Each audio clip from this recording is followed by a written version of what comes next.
Exercício 26, página 15 do módulo 10. Pede para calcular. Dê o valor de tangente de π sobre 6. Π sobre 6, como sabemos lá, dividindo aqui vai dar 30. E pela...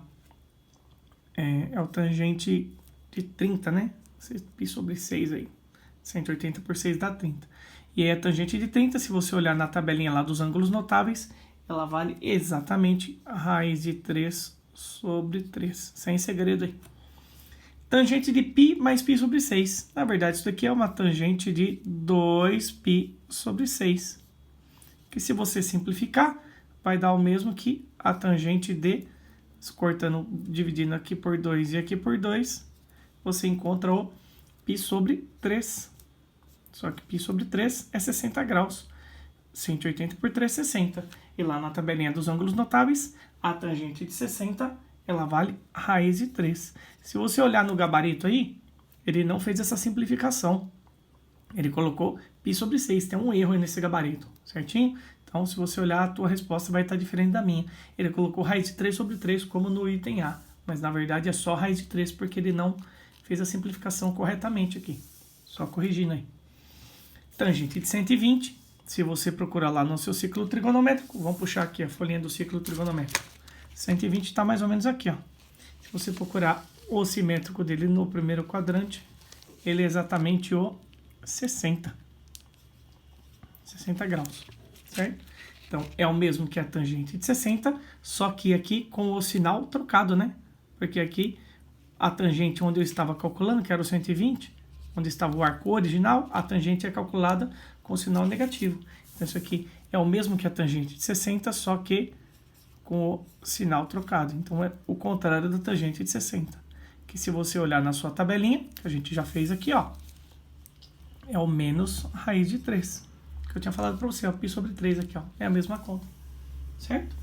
E o último item aí, tangente de 180 mais 120. Só somar ali, né? Tangente de 300. Novamente, partindo lá para o nosso ciclo trigonométrico, o 300 está mais ou menos aqui, ó. Falta 60 para chegar aqui, né? Então, dei a volta, parei aqui no 300. Se você olhar, ou você pode pegar ele simétrico por aqui, ó, pela origem, que vai dar no 120, ou você pode pegar ele aqui pelo ciclo aqui. Meu desenho ficou torto, né? Mas não importa aqui. É o do 180, do 120 e do 120 remete para o 60. Então é a mesma continha que a gente fez aqui em cima, né? É o mesmo que a tangente de 60, só que aqui também a tangente é negativa, né? Ó, terceiro quadrante, onde está o 300, meu arco original, ela é negativa. Então a mesma continha ali de cima, ó, é a mesma coisa que menos a tangente de 60 graus. E a tangente de 60 graus, com o sinal negativo, ela vale menos raiz de 3. Mesma coisa que o item anterior. Certo? Dando sequência aí, já vou emendar o exercício 27 da página 15. O que ele diz no exercício 27? Vou precisar mostrar para vocês aqui o gráfico que ele fez, né? Ele desenhou o gráfico da função tangente 1 mais tangente de x. Olha que bonito esse gráfico aí. Essa coisa maravilhosa aí, ó. É um sobe e desce aí. E aí ele pede aí qual é o período dessa função. Lembra que eu falei que o período é a distância entre um pico e um vale. Só que aqui na função tangente a gente não tem picos e vales. Mas a gente tem uma repetição aqui, ó. Tá vendo essas faixas aqui, ó? Menos π sobre 2, π sobre 2, 3π sobre 2. É a faixa de repetição. Seria a mesma coisa aqui, onde repete o pico e o vale.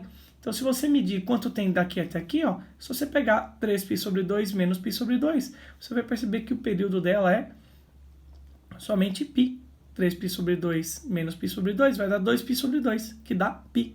Então, a tangente, ela tem um período de... Vou pegar uma folhinha para escrever aqui. O período da tangente, você pode pegar lá. Esse é o exercício 27, da página 15. Na sequência aí, né? Então, o período, item A, período é só de...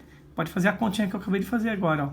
Uma faixa lá da frente, 3π sobre 2, menos o π sobre 2. As frações têm o mesmo denominador, então vai ficar 2π sobre 2, que na verdade é, corta o 2 com 2, fica só π. Então, o período da minha função tangente é somente π, diferentemente das funções seno e cosseno, certo?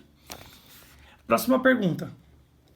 Por quais valores de x passam as assíntotas da função h?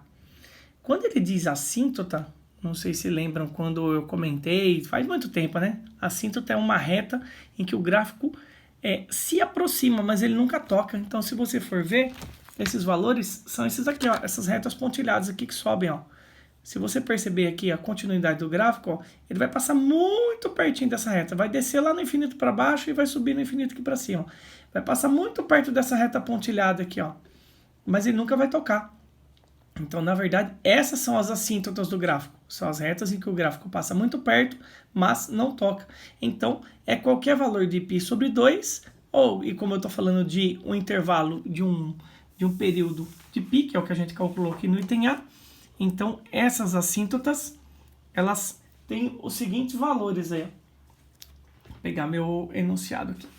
Ela passa por qualquer ponto do tipo π sobre 2, que é uma das linhas pontilhadas, mais um período que é a repetição. Então, a repetição não é de π em π, então k vezes π. Então, o que acontece? Essa tangente, ela não está definida, que é exatamente onde passam as assíntotas. Ela não está definida onde? Como que a gente estudou lá, onde a tangente não estava definida? No π sobre 2, até comentei no exercício anterior aí, né?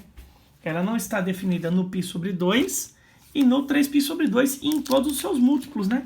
Então, ela não está definida aqui em cima, no π sobre 2 e no 3π sobre 2. E qualquer meia volta. E meia volta a gente representa como?